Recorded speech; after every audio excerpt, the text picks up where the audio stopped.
Hi! Hello అందరికీ. ఇందులో oranges మిఠాయిల్లా ఉన్నాయి. ఇదొచ్చేసి ప్రసాదం అనమాట. ఎక్కడిచ్చారనేది నేను చెప్తాను. ఇదిగో ఇక్కడ నేను మా ఫ్రెండ్స్‌తో కలిపి మా ఫ్రెండ్ వాళ్ళ పిల్లలు అందరం కలిసి ఇక్కడ మియాపూర్‌లో బాచుపల్లిని వచ్చేటప్పుడు బీకే ఎన్‌క్లేవ్ టెంపుల్ అని ఉంటదనమాట. సో, ఇక్కడ స్పెషల్‌గా కనిపిస్తుంది చూసారా? కుడారే అనే ఉత్సవం చేశారనమాట మన ధనుర్మాసంలో. సో, ఇదేంటంటే కుడారేకి మీకు అందరికి తెలుసు కదా! అమ్మవారు 108 గంగాలతో పాయసం చేస్తానని అనుకుంటది కదా!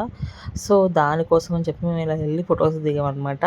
ఇదంతా పూజ అయిపోయినాకే అక్కడ ఫ్రీగా ఉంది కాబట్టి బౌల్స్ అన్నీ తీసేశారు. 108 బౌల్స్ పెట్టినప్పుడైతే నేను ఫోటో తీయలేకపోయాను. ఎందుకంటే తీస్తే కూడా అంటే తీయడానికి కుదరదు. అని తీస్తే కూడా ఒక్కోసారి ఊరుకోరు.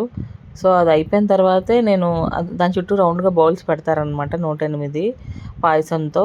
సో, దాని తర్వాతే మేము పూజ అయిపోయిన తర్వాత ఫోటో దిగామనమాట. సో, అక్కడ కనిపిస్తున్నాయి కదా విగ్రహాలు, అక్కడ పూజ అంతా జరిగిందనమాట. అంతా అయిపోయిన అంతా అయిపోయిన తర్వాత ఇంక ఇలా ముగ్గు, కృష్ణుడిని పెట్టడం అంతా బాగుంది కదా అని చెప్పేసి ఒకసారి వీడియో చేసినట్టు ఉంటుందని చెప్పేసి తీసాననమాట. ఇదిగో చూసారా ఇక్కడ ముందు అన్నీ పెట్టారు. అట్లానే ఫ్రూట్స్ అవన్నీ పెట్టి కూడా చేశారనమాట.